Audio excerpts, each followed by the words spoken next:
जिस तरीके से मोदी को लेकर के, ओबीसी कास्ट को लेकर के भाजपा बीजेपी की तरफ से लगातार राहुल गांधी को टारगेट किया गया, कहा गया कि मोदी और ओबीसी के विरोधी हैं राहुल गांधी।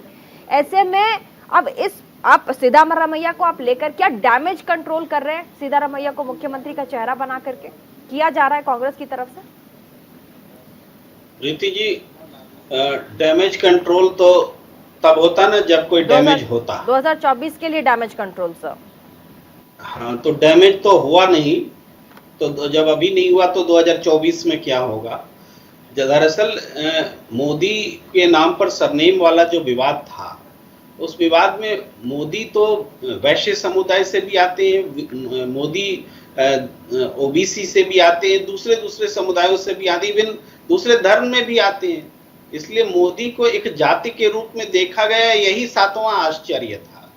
और अदालत की ओर से आया, उसकी पुष्टि हुई तो ये और भी बड़ा आश्चर्य लगा था। नहीं, ये बीजेपी की तरफ से है कि मोदी को कोट करके राहुल गांधी ने इसकी शुरुआत की थी। उन्होंने कहा था जिनके सरनेम मोदी हैं वो सब चोर हैं, जो बीजेपी कह रही है। हाँ, बीजेपी ने कहा कि मोदी का मतलब ओबीसी का अपमान किया। बिल्कुल बिल्कुल, और तो बीजेपी उसी बात पर मैं कह रहा हूँ कि मोदी जो हैं वो ओबीसी में भी हैं, इवन हिंदू से बाहर दूसरे धर्म में भी हैं। तो सिर्फ ओबीसी से मोदी को जोड़ा गया, ये आश्चर्य और सातवां आश्चर्य आप समझिए, आठवां आश्चर्य समझिए। तो ये बात है। दूसरी बात है कि जनता ने इसको स्वीकार नहीं किया। तीसरी बात है कि एक तस्वीर जो मल्लिकार्जुन खड़गे, वोक्कालिंगा लीडर डीके शिव कुमार और एक तरफ ओबीसी लीडर सिद्धारमैया, दोनों का हाथ ऊपर उठा करके जो दिखा रहे हैं कि एक दलित अध्यक्ष दोनों नेताओं को पदासीन कर रहा है, ये तस्वीर अहम है। लिंगायत को नाराज कर दिया, इसका असर भी पड़ा है। चलिए, ओबीसी को आपने मुख्यमंत्री बनाया, डीके शिव कुमार को डिप्टी सीएम बनाया। कहा जा रहा था तीन त्रिकोणीय वहां पर पूरी राजनीति को काबिज किया जाएगा कर्नाटक के इस चुनाव में, जब वहां पर मुख्यमंत्री बनाया जाएगा। ऐसे में लिंगायत को लेकर के चलेगी पार्टी। लिंगायत कहाँ आपने दिए, कहाँ डिप्टी सीएम बनाया आपने, बताइए ना। उनको तो नाराज किया ना, वहां फिर वही डैमेज कंट्रोल कैसे करेगी कांग्रेस? मैं आपसे बस एक पत्रकार का एनालिसिस चाहती हूँ, उसके बाद हमारे पास प्रवक्ता है, उनके पास जाऊंगी मैं। हाँ, तो ये पत्रकार का ही एनालिसिस चल रहा है ना। बोलिए बोलिए।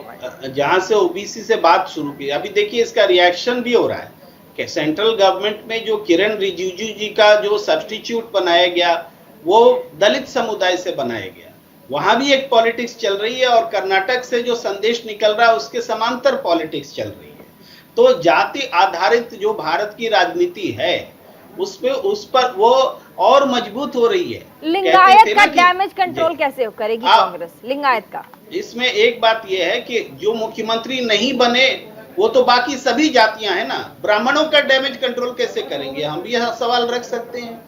तो जो जाति से प्रतिनिधित्व आया वो तो ठीक है, लेकिन जिसमें नहीं आया उसकी संख्या तो अनगिनत है। मैं कह रही हूं जिसका लिंगायत से सवाल नहीं बनता, वोट परसेंटेज ज्यादा है जिसका, तो उसका डैमेज कंट्रोल, क्योंकि लिंगायत बहुत बड़ा वहां पर एक इतना बड़ा समुदाय है जो वोट परसेंटेज इतना ज्यादा है कि किसी भी पार्टी के लिए गेम चेंजर का काम कर सकती थी। आप कई बार डिबेट में बैठे होंगे, वहां पर एनालिसिस